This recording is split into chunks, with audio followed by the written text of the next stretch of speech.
Alors Milan, bien installé? Il y a un lycée français à Cape Town. Au fait, ton container est arrivé? Dis maman, on reviendra à Mexico? Mais alors, on parlera quelle langue à la maison? Et toi dans tout ça, ça va? Bienvenue dans L'expatriation au féminin, le podcast qui nous relie à travers le monde, avec le soutien de la Caisse des Français de l'étranger.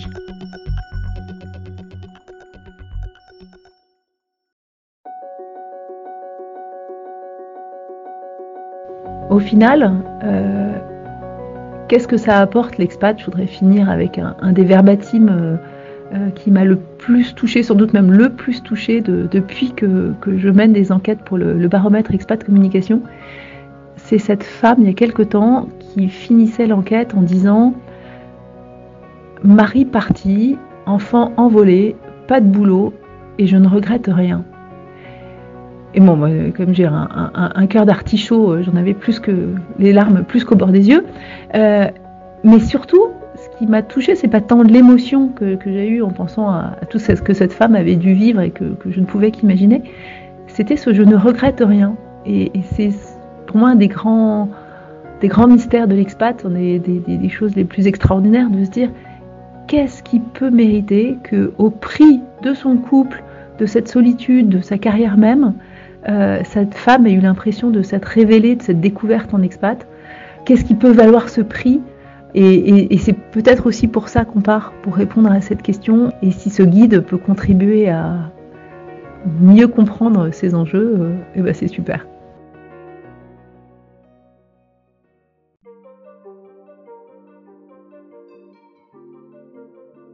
Bienvenue dans le podcast de l'expatriation au féminin. Nous l'avons conçu dans l'idée de relier les femmes expatriées à travers le monde, comme un réseau d'amis qui partagent leurs expériences, leurs défis et leurs bons conseils. Toutes différentes, nous vivons pourtant tant d'expériences similaires. Ce podcast est fait pour et par des femmes expatriées.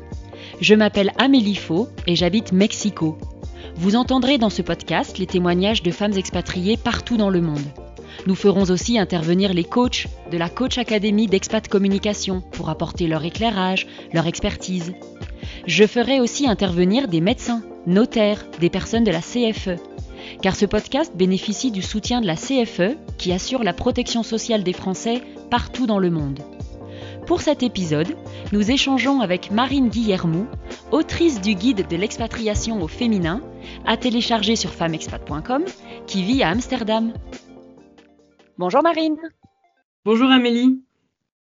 On vient d'entendre Alix Carnot, directrice associée d'Expat Communication, l'éditeur de ce podcast, qui nous parle très bien de l'expatriation. Pour toi Marine, c'est quoi être expatriée? Écoute, je te remercie de commencer par là parce que effectivement c'est le début de tout. Et puis c'est une question vraiment valable parce que on se rend compte en échangeant avec des expatriés à travers le monde que c'est une notion qui veut pas dire la même chose pour tout le monde. Il y a pas mal d'expatriés qui me disent mais en fait moi je suis pas expatriée. Alors que si. Et en fait ce qui est intéressant donc c'est une notion qui a évolué et qui dépend de la situation de chacun. Donc quand on l'a sous-définie. Mais ce que tous les expatriés ont en commun, c'est qu'ils vivent à l'étranger, en dehors de leur pays. Et quand on revient à la racine du mot expatriation, c'est exactement ça, c'est expatria, hors de son pays. Après, on peut rentrer dans le détail des différentes situations qui sont liées souvent à la situation professionnelle qui est souvent à l'origine de l'expatriation, mais en tout cas qui joue un grand rôle. Donc, il y a la version de l'expatrié la plus classiquement acceptée, c'est celle du salarié envoyé par son entreprise en mobilité internationale. Ce qu'on a tendance à ajouter, ce qu'on a tendance à voir là, c'est que c'est quelqu'un qui bénéficie de ce qu'on appelle avec des guillemets le contrat d'expat, qui est quelque chose qui recouvre en fait plein de définitions différentes aussi selon les entreprises, et puis en fait qui est une situation qui tend à se raréfier. Ça, c'est la définition sur laquelle tout le monde est d'accord. Mais en fait, si on pousse un peu, le conjoint ou la conjointe de cette personne, s'il est en couple, c'est aussi un expatrié, qui lui ne bénéficie pas de ce contrat expat. Un retraité qui vit à l'étranger, c'est aussi un expatrié. Quelqu'un qui part à son compte, vivre l'aventure et qui décide de poser ses valises dans un pays pour monter son entreprise ou pour trouver un emploi sur place, c'est aussi un expatrié. Quelqu'un qui quitte son pays parce qu'il a trouvé un emploi à l'étranger en contrat local, c'est aussi un expatrié. Et puis on peut étendre la définition à un VIE, à un humanitaire, à un étudiant, qui peuvent aussi être des expatriés. Et donc ce qu'on voit en fait, c'est que l'expatriation, elle recouvre plein de profils différents qui ont en commun de vivre à l'étranger. Et ces profils, en fait, on les a affinés avec le temps. Chez Expat Communication, on a un baromètre qui sonde les expatriés régulièrement. Et en fait, au fil du temps, on a fini par subdiviser les réponses selon ces profils-là pour mieux comprendre les différents visages de l'expatriation. Et alors, ce que je peux rajouter aussi, c'est qu'à chacune de ces situations professionnelles, on peut calquer une situation personnelle. On peut être chacun de ces profils et célibataire, ou en couple, ou en famille. Et donc ça ajoute une dimension supplémentaire à l'expatriation. Et puis, je voudrais aussi rajouter peut-être une nuance, enfin une question qui revient souvent, qui est celle de la question de la différence entre un expatrié et un émigré. Et puis si on pousse entre un expatrié et un réfugié. Et en fait, là, on voit que ce qui entre en jeu, c'est ce qui nous a poussé à aller vivre à l'étranger. Un réfugié, on voit bien que c'est quelqu'un qui n'a pas vraiment le choix. Un émigré, a priori, c'est quelqu'un qui, plus ou moins, n'a pas de retour en arrière.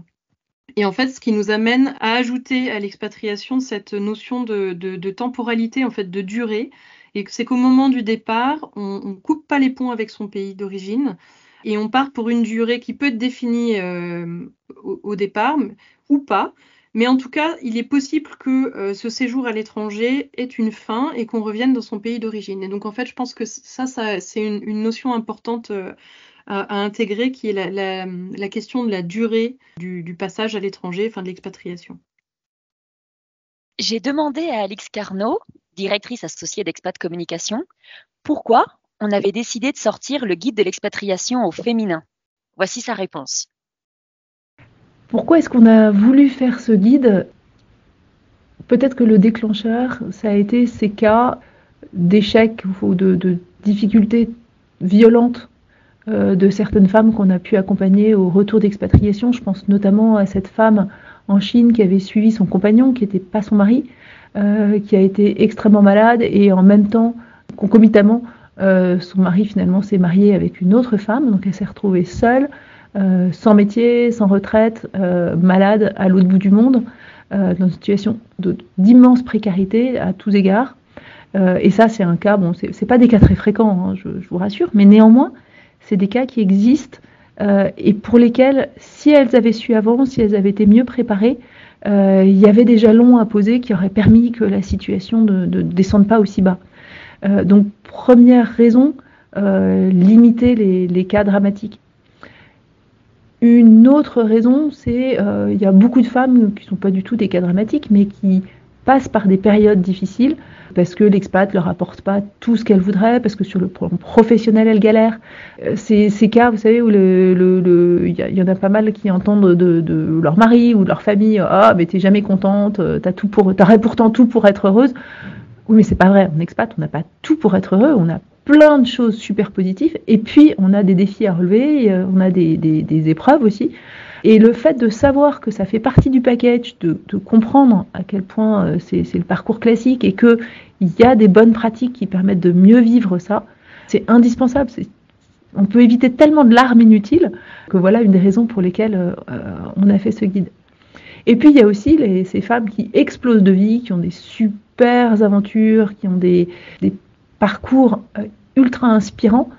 Et ça, c'est trop bête de ne pas les partager, de les garder pour nous, parce que ça peut mettre des étoiles dans les yeux de tout le monde, expatriés et aussi non-expats. Ça peut peut-être faire des vocations d'expat, donc tant mieux, et il faut le partager. Voilà peut-être 3 bonnes raisons pour faire ce guide.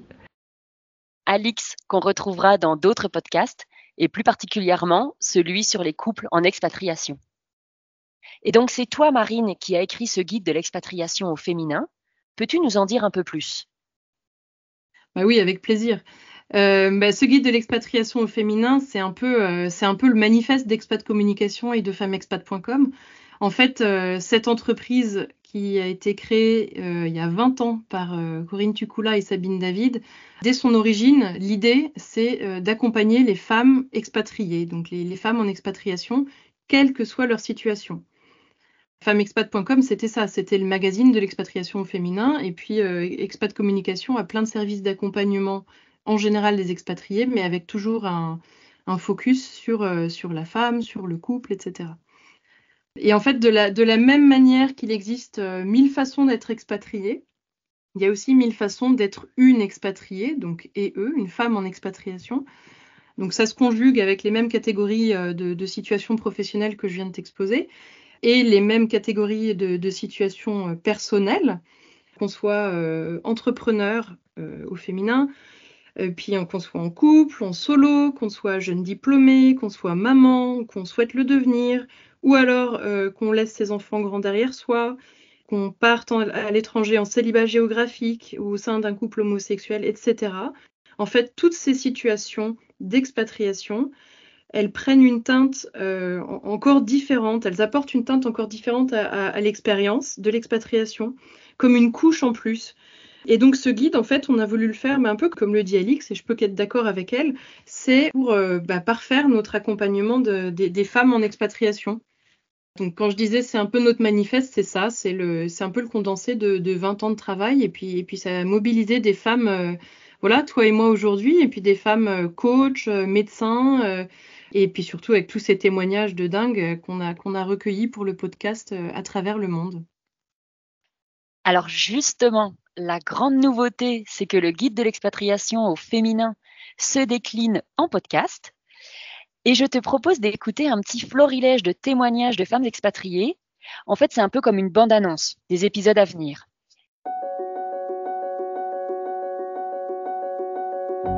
Je me suis retrouvée à la maison, à Milan, avec mes 2 enfants, toute seule, dans une ville que je ne connaissais pas. Je n'avais plus de travail et plus d'amis.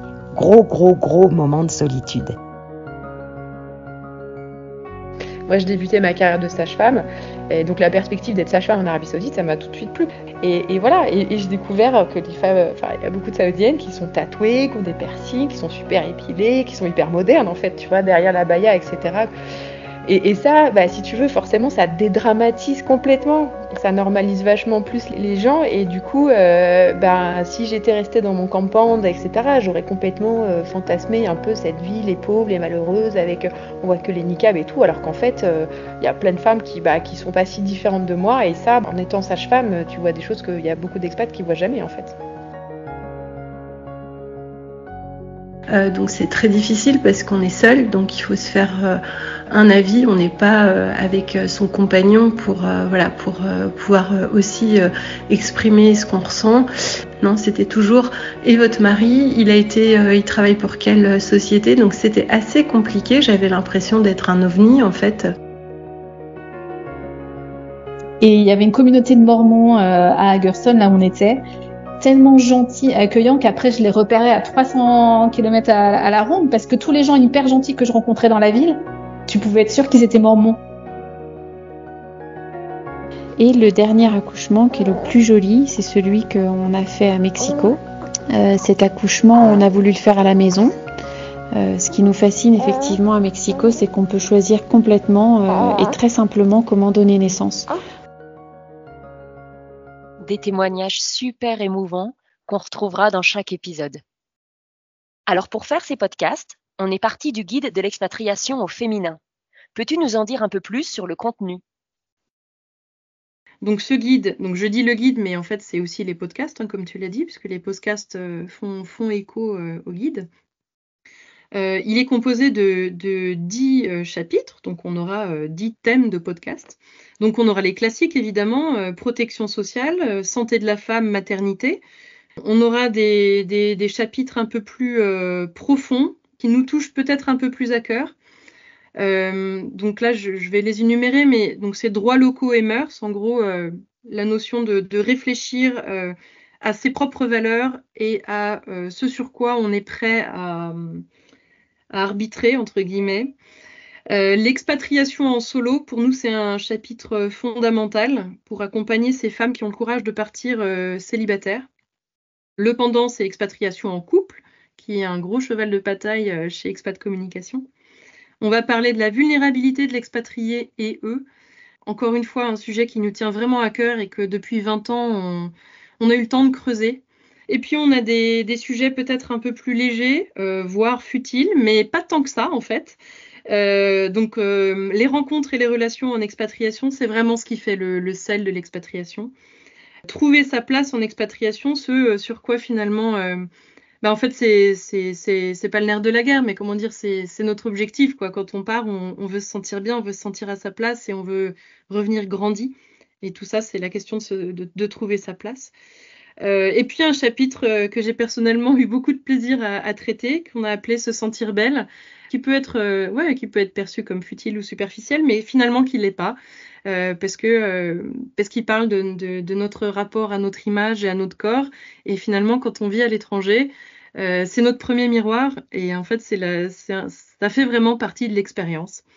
Donc voilà, 10 chapitres dans le guide et 10 épisodes de podcast sur les femmes en expatriation.